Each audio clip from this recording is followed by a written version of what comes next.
Namaskar and welcome to Sansad TV. You are watching House Highlights. The program encapsulates the proceedings of both the houses of Parliament on the day in a nutshell. I am Rajiv Kumar Singh. Let us begin with the headlines.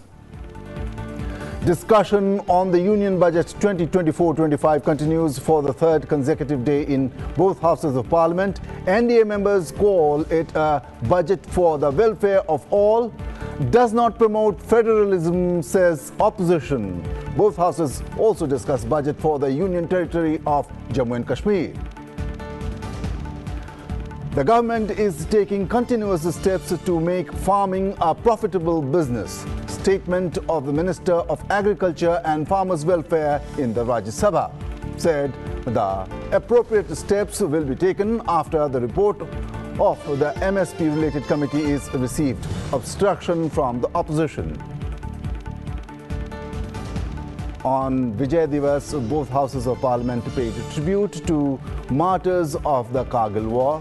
Remember the courage and sacrifice of brave soldiers. Members stand in silence for a few moments in honor of the martyrs.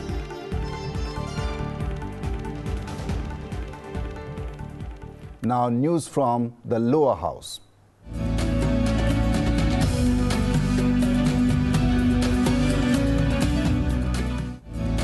The proceedings in the Lok Sabha began with Speaker Om Birla remembering the soldiers on the occasion of 25th Kargil Vijay Diwas. The Speaker paid tribute to the soldiers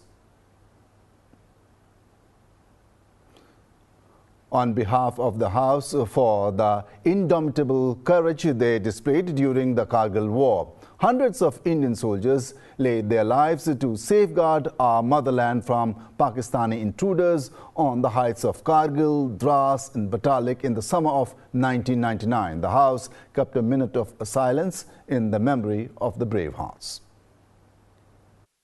माननीय सदस्यगण, आज हमारा देश राष्ट्रीय एकता, संप्रभुता और अखंडता की रक्षा के लिए समर्पित भारतीय सेना के अद्भुत पराक्रम और बलिदान की याद में कारगिल विजय दिवस की 25वीं वर्षगांठ मना रहा है।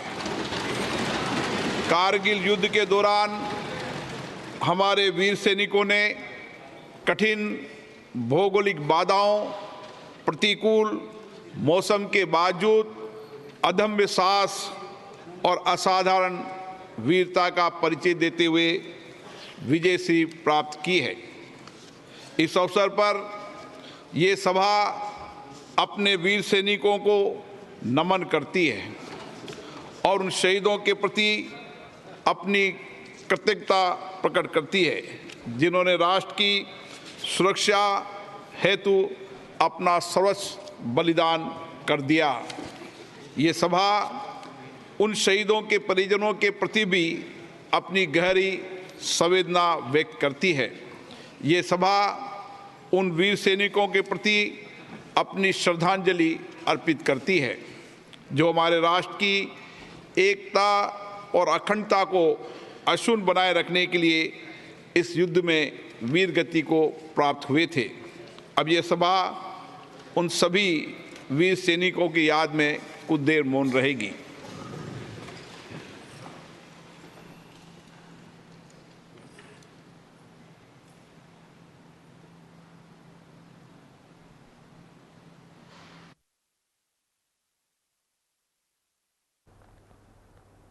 On Fridays, questions related to the ministries of Ayush, Chemicals and Fertilizers, Defence, External Affairs, Health and Family Welfare, Law and Justice, Ports, Shipping and Waterways, Women and Child Development are scheduled during the question hour.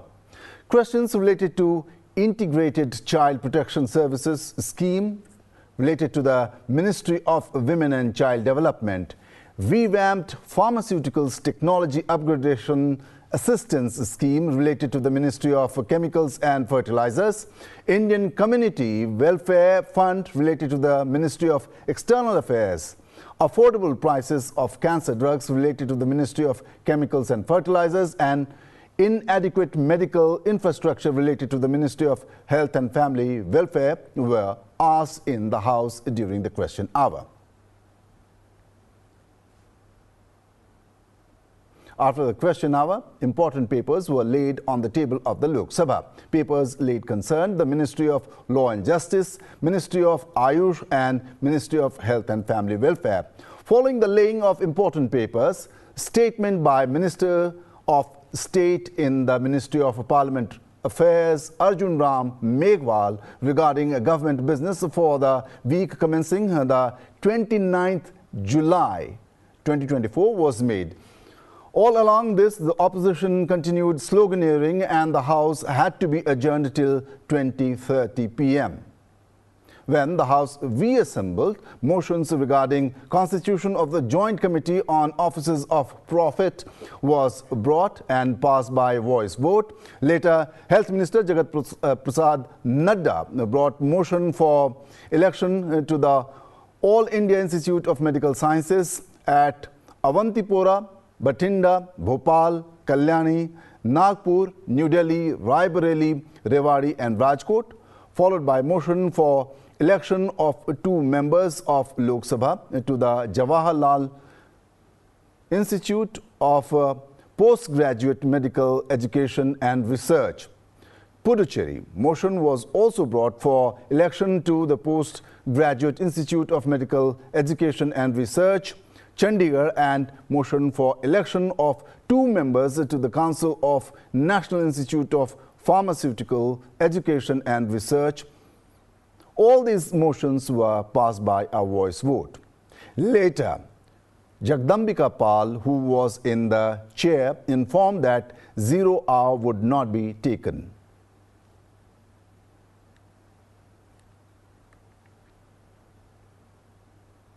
The House then took up a general discussion on the Union Budget 2024-25 along with the budget of the Union Territory of Jammu and Kashmir for 2024-25 along with demands for grant of the Union Territory of Jammu and Kashmir for 2024-25.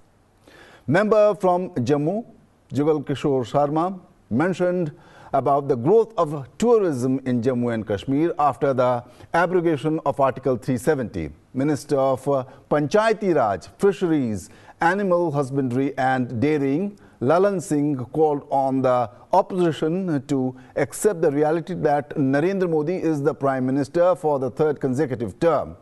Kangana Ranaut also took part in the discussion. Let us listen in to a few excerpts from the discussion that took place in the Lok Sabha on Friday. आज जो जम्मू कश्मीर के 2 टुकड़े हुए ना, ये कांग्रेस की वजह से हुए हैं, आपकी स्वार्थ की राजनीति की वजह से हुए हैं। महोदय, मुझे मालूम है जहां पर क्या क्या बोला गया है और विशेष तौर पर मैं महोदय कहना चाहता हूं कि धारा 370 हटने के बाद बहुत कुछ दिया गया और इस बजट में भी बहुत कुछ दिया गया है। महोदय, मैं बताना चाहता हूं कि जम्मू पर्यटन उद्योग केंद्र शासित प्रदेश जम्मू कश्मीर के लिए जीवन रेखा है, जिसका स्थानीय अर्थव्यवस्था में अहम योगदान है और जम्मू कश्मीर के पुनर्गठन के बाद बदलते माहौल के बीच धारा 370 और 35 से हटने के बाद साल 2023 में जम्मू कश्मीर में 2.11 करोड़ पर्यटकों का रिकॉर्ड आगमन जो है वो जम्मू कश्मीर में हुआ है, जो इससे पहले कभी नहीं हुआ। ये इतिहास है। महोदय, मैं कहना चाहता हूं कि इसी वर्ष जून अंत तक भी 1 करोड़ और 2000 लोग जो हैं वो जम्मू कश्मीर में सैर सपाटा करने गए हैं, जम्मू कश्मीर को देखने गए हैं, बदले हुए जम्मू कश्मीर का आनंद लेने जो है वो वहां पहुंचे हैं। 99 का आंकड़ा बड़ा खराब होता है सभापति महोदय। लूडो पता नहीं गौरव गोगोई जी और बाकी लोगों ने खेला है कि नहीं खेला है। लूडो खेल के 99 पर पहुंचते हैं और जब सांप काटता है तो 0 पर पहुंच जाते हैं। यही हाल है। तो इसलिए जरा इनको मन की शांति को जितना जल्दी ये शांत कर ले और देश की सच्चाई को जितना जल्दी ये स्वीकार करेंगे उतना ही इनके लिए चैन मिलेगा, इनको भी चैन मिलेगा और देश को भी चैन मिलेगा। और इस देश में जो नरेंद्र मोदी जी ने आत्मनिर्भर बनाने का जो काम प्रारंभ किया है वो आगे बढ़ता रहेगा, उसमें व्यवधान ये नहीं डालने का प्रयास करें। तीसरे कार्यकाल का जो पहला बजट आया, अब इनको नहीं दिखाई पड़ रहा है। इनका एक एजेंडा रहता था, बेरोजगारी है इस देश में, रोजगार पर चर्चा नहीं हो रही है। इस पहले बजट में 4.1 करोड़ रुपए 1 करोड़ लोगों के रोजगार सृजन की चर्चा है, वो इनको दिखाई नहीं पड़ रहा है, वो इनको दिखाई पड़ेगा भी नहीं, क्योंकि मन तो इनका विचलित है, मन इनका अशांत है, तो वो कहां से दिखाई पड़ेगा इनको। हम सब जानते हैं कि आज से 10 साल पहले हमारे देश की अर्थव्यवस्था का क्या हाल था। आज से 10 साल पहले हमारी संघर्षशील, जो एक चरमराती और एक लड़खड़ाती अर्थव्यवस्था जो कहीं 11वें-12वें नंबर पर थी और सारा देश जो है उसको लेकर चिंतित रहता था, पिछले 10 सालों में वो अर्थव्यवस्था 11वें से 5वें नंबर पे आई है और बहुत तीव्रता से जो है 3रे नंबर की तरफ जा रही है। ये जो 2024 का बजट है, ये सब वर्गों को जो है वो शक्ति प्रदान करने वाला बजट है। इस बजट से जो है वो हमारी अर्थव्यवस्था को भी तीव्रता मिलेगी महोदय जी। और जो हमारा 2047 का जो संकल्प है कि विकसित भारत का जो संकल्प है, हम प्रथम इकोनॉमी बनेंगे, वो भी इस बजट से हम पूरी उम्मीद है एक कदम हम उस संकल्प के जो है वो करीब जाएंगे। महोदय जी, पिछले साल हमारे हिमाचल प्रदेश में एक बहुत बड़ा प्राकृतिक संकट आया, एक बहुत बड़ी बाढ़ आई जिससे न जाने कितने जन धन पशु जमीन की हमारे लोगों को जो है वो हानि हो गई। लेकिन दुख की बात यह है कि अभी भी हमारा हिमाचल प्रदेश जो है उस त्रासदी के प्रभाव से जो है उसके प्रभाव से उसकी हानि से बाहर नहीं आ पा रहा है। और उसका जो मूल कारण है वो है वहाँ की जो कांग्रेस की सरकार है, उनका जो लापरवाही है और उनकी जो भ्रष्टाचार नीतियां हैं। आज भी हमारे लोग जो हैं उस बाढ़ के प्रभाव से जो पीड़ित हैं। मैं आदरणीय और माननीय हमारी जो वित्त मंत्री हैं श्रीमती सीतारमण जी का मैं आभार व्यक्त करती हूं कि उन्होंने हमारी हिमाचल की जनता के लिए जो है एक स्पेशल रिलीफ फंड की जो घोषणा की है। हम सब हिमाचल वासियों की तरफ से हम आपका अभिनंदन करते हैं और हम आपका आभार प्रकट करते हैं।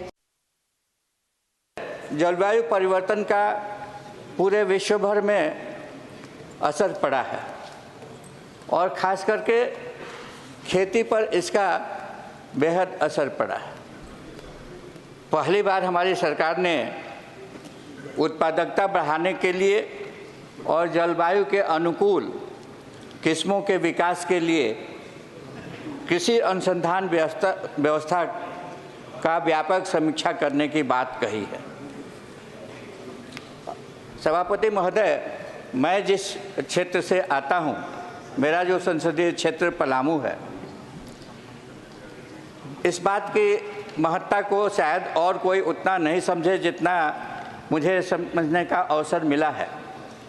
मेरा क्षेत्र रेन शैडो एरिया में पड़ता है। वहाँ बिल्कुल वर्षा नहीं के बराबर होती है और कभी वर्षा होती है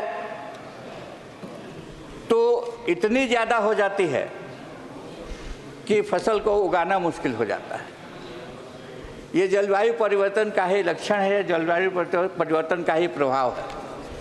तो ऐसे में यदि सरकार के द्वारा जो सरकार अपने को किसानों के हितैषी कहती है उसके लिए काम करती है, इस प्रकार की व्यवस्था करती है, तो हम समझते हैं कि निश्चित रूप से ये एक प्रशंसनीय कदम है, इसकी प्रशंसा होनी चाहिए।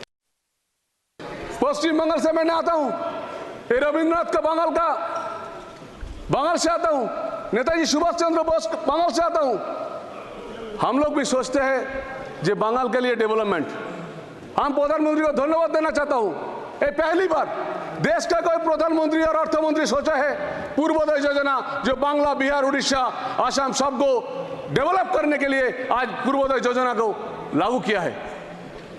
आज जब देश आगे बढ़ रहा है, कोई नहीं सोचा था जो ईस्टर्न जोन को आगे बढ़ना चाहिए।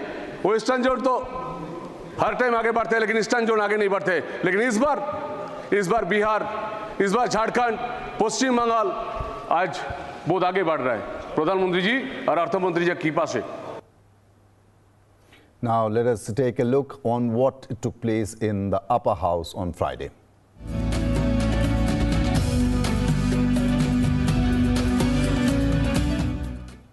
During the question hour in the Rajya Sabha on Friday, queries related to the Ministry of Agriculture and Farmers' Welfare were answered. During the response to a question about providing legal guarantee for MSP, there was a heated exchange between the ruling party and the opposition.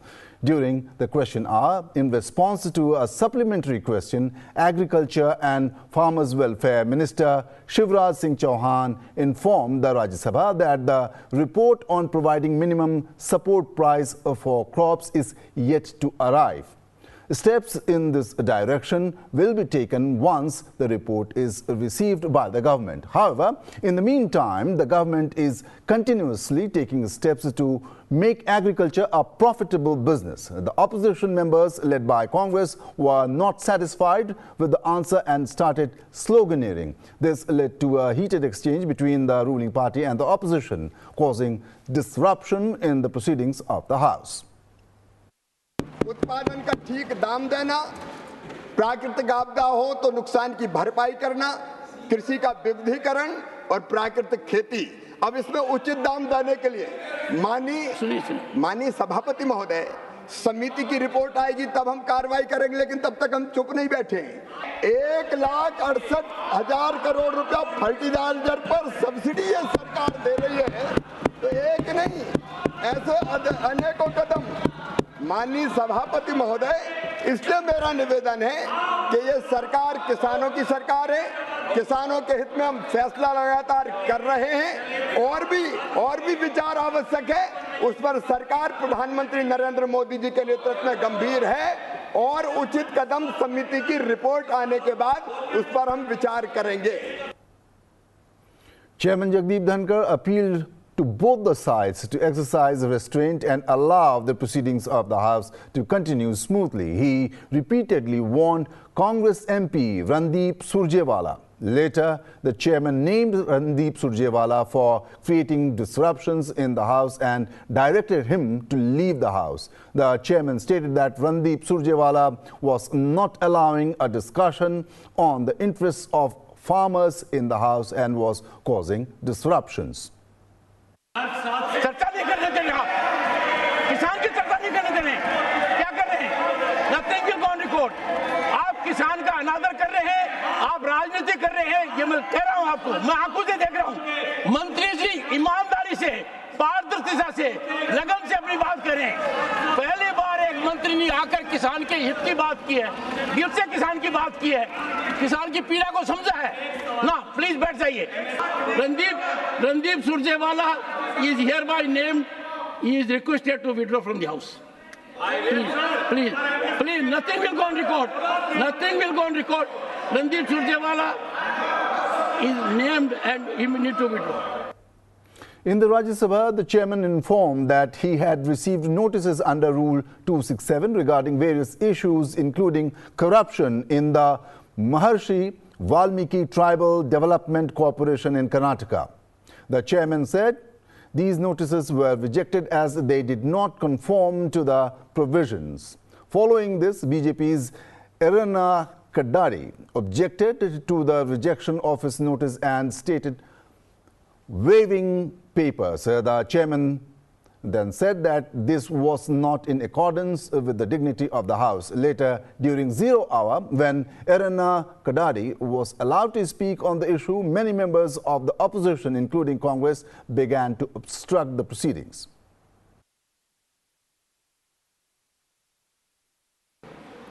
After I had indicated the procedural requirements and the background with respect to Rule 267, I was having soothing time and there were no notices under Rule 267 for 2 days. Today I have received 4 notices under Rule 267. Shri Erana Kadari, Shri Brajlal, Shri Naresh Bansal, Shri Sudhanshu Trivedi, demanding to discuss the issue of corruption in Karnataka Maharishi Valmiki Scheduled Tribes Development Corporation. All of them belong to the, all of them belong to the ruling party. One second, please.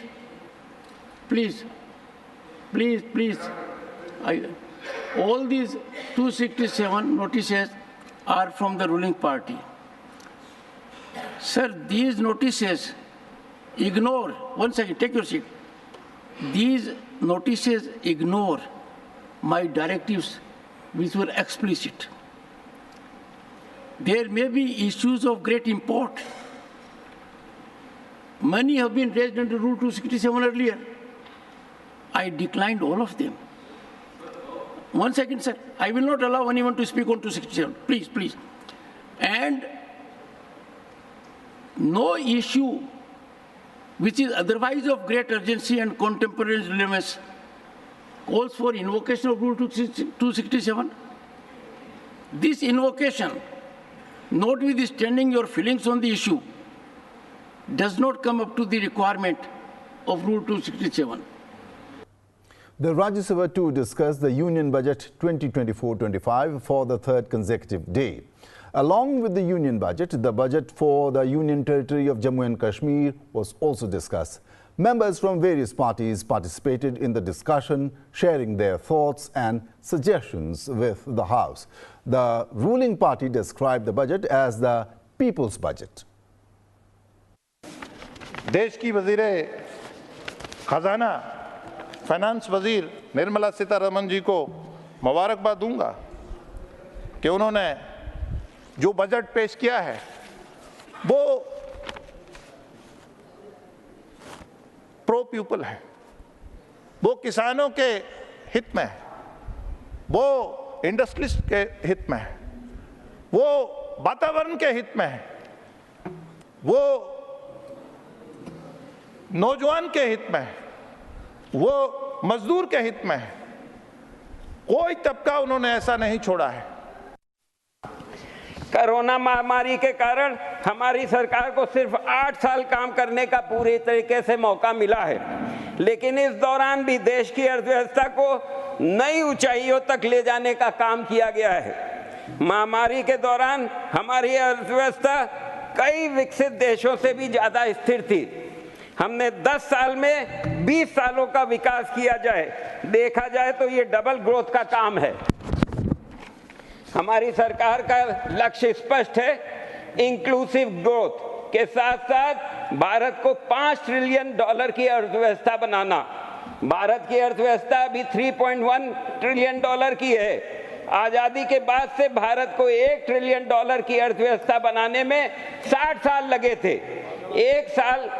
एक trillion से 3.1 trillion तक का सफर हमने सिर्फ 10 सालों में पूरा किया है, जिसमें से 2 वर्ष कोरोना की महामारी के लिए भी निकले हैं। बढ़ती हुई रफ्तार के कारण भारत अगले 14-15 सालों तक हर 2 साल में अपनी अर्थव्यवस्था में औसतन $1 ट्रिलियन जोड़ सकेगा।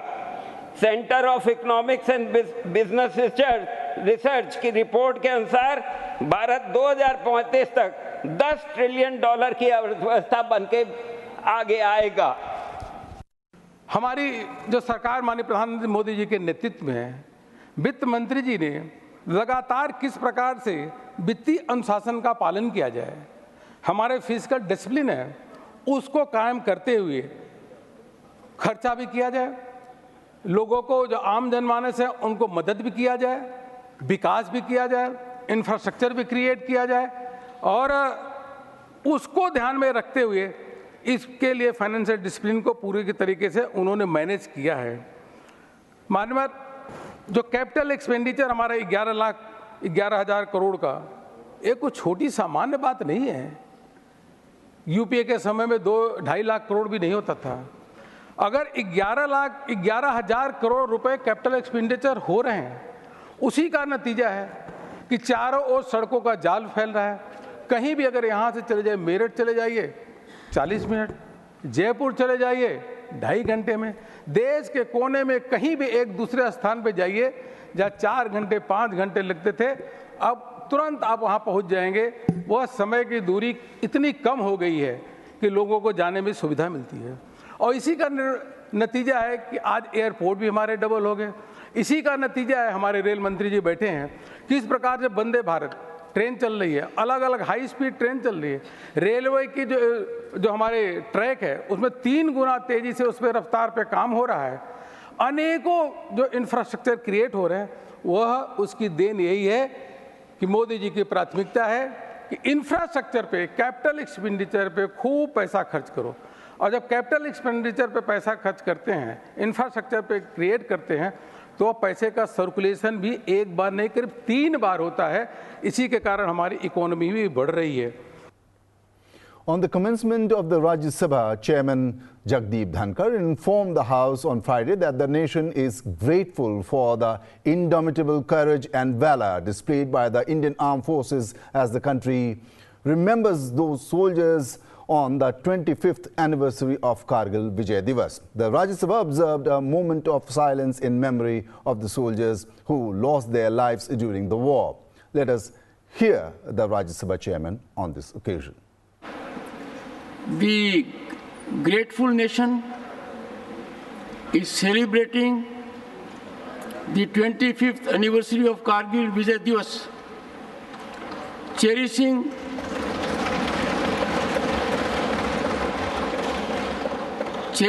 the indomitable courage and valor displayed by the Indian Armed Forces during the Kargil War. On this occasion, this House salutes the determination and commitment of our armed forces for their extraordinary bravery, leading to the resounding victory over the enemy despite the adverse weather conditions and difficult terrain of Kargil.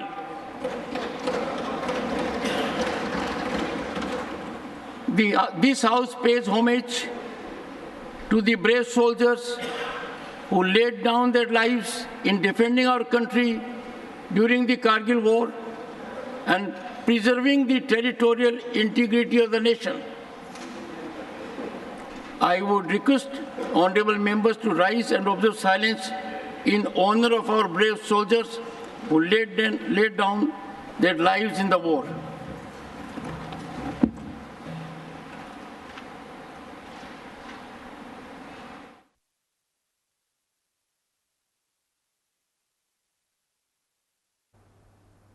That is all we have in House Highlights for the day.